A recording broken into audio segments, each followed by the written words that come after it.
What's up, everybody? We are RAII and Whitney, and you're watching True Exclusives at Home.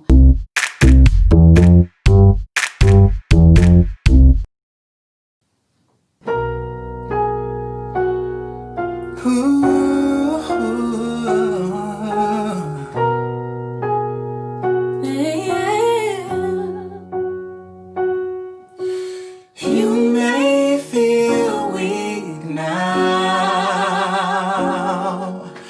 Worst case scenarios try to run through your mind.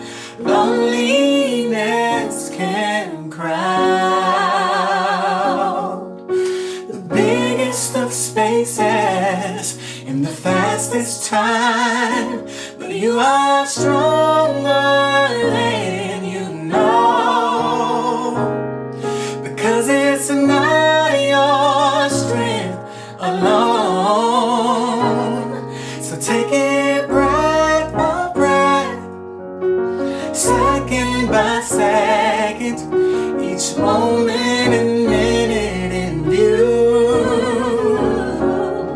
to keep your spirit lifted. Find something to laugh about and get well soon. Get well soon. Get well soon. We are a husband and wife duo from Chicago, Illinois. Yes. We sing together. We teach together. We write together. We produce We together. perform together. Yes. We have a company called His and Her Entertainment, where we train and develop other artists Yes. to pursue and fulfill their purpose as an Yes. artistic creator. Mm-hmm. We've also been blessed to tour the world with Alicia Keys, Yes. to perform around the world with Common, Estelle, Chrisette Michelle, Mm-hmm. Emily Sande, and we also been releasing our own music. Yeah. The very first time we met, I had just joined a group that she was already a member of. Yeah. And so the group was having a CD release event Yeah. for the project that they had just completed. Yeah. And so I went to the venue, and I remember seeing this young girl, and she was cute. And I'm just friendly, so I'm like just trying to be nice and open and friendly. And she was more reserved than I expected her to be. But I think she was just kind of gauging who I was and not trying to be too geek, but For sure.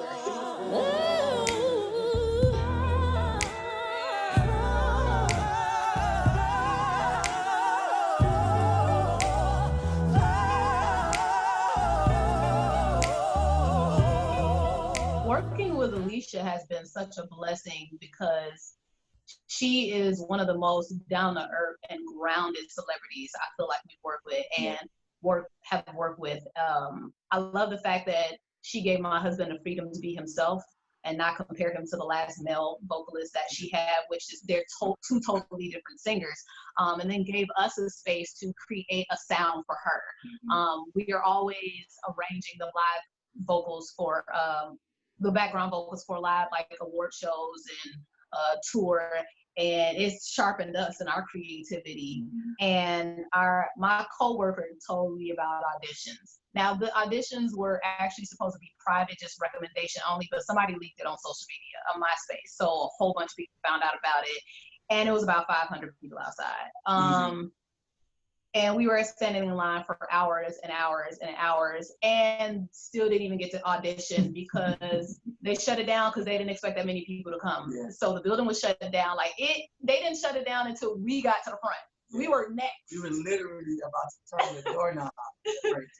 And I ended up getting to the top 10 girls. He ended up getting to the top 4 guys. Then they didn't even choose guys. They only chose girls. So I got the job. They kept the guy they had. He ended up working with Estelle, which was such a blessing because the year that we got married, Alicia and Swiss got married as well. So my tour was cut short. So then he had an opening for me with Estelle, which was perfect. So I started with Alicia. He was with Estelle, brought me on with Estelle. Once Alicia started back up, she asked if I was okay with bringing him on. So then I brought him on with Alicia. So that's how we both started working with Alicia at the same time in 2012. So I've been with her since 2007, about 14 years. And we started together with her in 2012. Yeah. So the dynamic of working so closely with my wife, is for me, since we started our friendship with a working teamwork kind of relationship and attitude, that part has not been challenging at all. When we actually started dating, so before we started dating, she was like my homie, right? She was just down, let's kick it, we're good. And you know, I'm gonna go here, yeah, let's go here, that's cool. When we started dating and we got engaged and we got married, she's a person with feelings and emotions and perceptions and preferences. And I'm like, yo, this is completely different than what I expected, but it's cool. I love you. Let's work through it. The working relationship helps because we do work well together. We know how to cater to each other's weaknesses and strengths, how to let one of us shine when we need to and the other one support. And so we've been cultivating that for years. The balance has been now making sure that our working relationship and our business relationship does not overshadow our marriage and our personal relationship, because ultimately our marriage, our personal intimate relationship is the foundation for the business, for the teamwork, for the working together. And if that's not secure and strong and solid, it's only so long we can do this without having some really major problems. You've been trying, keep on. Don't you let them dim your light. Oh no. Shine on through the night. And we say no.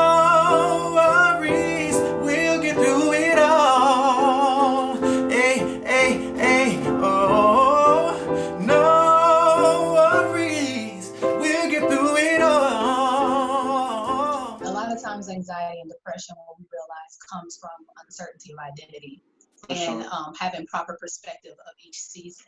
And sometimes when we feel like we have our own goals and we write certain things out and we see our lives going one way and then things shift, you can immediately go into depression because of change and because you're grieving your goals of what you felt like should have happened. Even in this pandemic, a lot of people are going through grief of their old life.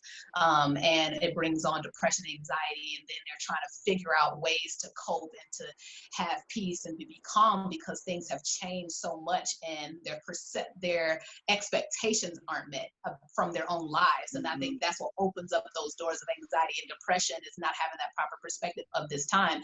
And my husband and I take the time to really pray and ask God, like, what do you want us to get out of this season? Because I'm feeling all over the place right now. I'm feeling hurt. I'm feeling frustrated. I'm feeling angry. I had things in place. I spent money on this and now that can't happen. We were supposed to be going on tour and now that's not happening, and this, and like you go through all these things and it's like, but what can you do in this moment? Use what you have, do what you can. What can you do?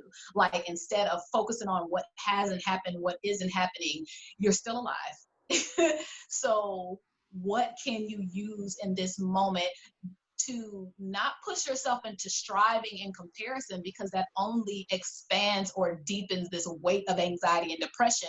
But what can you do to appreciate yourself, to appreciate your sound, to appreciate your creativity? What can you appreciate about you? What are you grateful for? Going into gratitude, going into things like that can help shift your perspective so that you can be a little more productive, even in a challenging, mentally challenging moment, to shift your perspective, shift your energy so that it can start putting more energy towards things that are going to actually bring you peace, instead of going into strive mode and trying to still compare, and it still makes you anxious. Like, it's not going to bring on peace because you're still comparing yourself. So even in this pandemic, him and I have really been taking the time to go deeper into what we want to say, and like loving ourselves, loving our voice, going deeper into our own creativity vocally, because a lot of the times we've been like creating stuff for tours and practicing stuff for other people's vision, and it's like, what do we want to do? What do we want to say?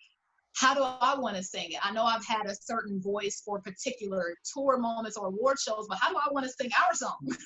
So it's like taking that time to even go, be free and go deeper within us. So that's what's been helping us, is asking those counseling ourselves in prayer, and then choosing to put energy towards what matters in the moment. You've been fighting, keep going, and you've been low, so you can go higher, higher. Don't rush yourself, don't rush yourself. Embrace the preparation, yeah, yeah. Let them talk. They don't know how great you are. Yeah. No worries. We'll get through it all. We'll get through it all. Yeah. I grew up thinking that one guy was my father. Mm-hmm. I found out it's like a preaching that my father was someone else. Mm-hmm. And so I was excited because I'm like, okay, well, finally I'll be able to build a relationship with the man who really is my father. And so we met, but then there was inconsistency even in that. And so that was more challenging because it felt like it wasn't just abandonment, but it was like rejection. Mm-hmm. So I had to go through a series of forgiveness, Mm-hmm. like pushing myself to forgive him. Mm-hmm. And I was able to do that because of the grace and love of God that I feel. Mm-hmm. And so I know, and I believe that also if I don't forgive, then I'm not forgiven. And then this whole thing about spirituality doesn't really work because he won't answer my prayers if I'm holding resentment and bitterness in my heart towards somebody else. Mm-hmm. So that pushed me to forgive and to love him unconditionally. And it was, I think, we're reconciled now, praise God. We have a relationship now. We talk once a week and we have a good relationship that's continuing to build. But I think my love to allow him to be human Mm-hmm. helped him to forgive himself. Mm-hmm. And despite any shame or guilt or blame that he might have felt, Mm-hmm. to still be like, all right, I know I messed up, but I'm here now, so what can we do? And I think that has been very helpful for me to observe, because the power of forgiveness, which is the power to love, is really powerful. Cause it's not your strength alone. So take it breath by breath, second by second, each moment and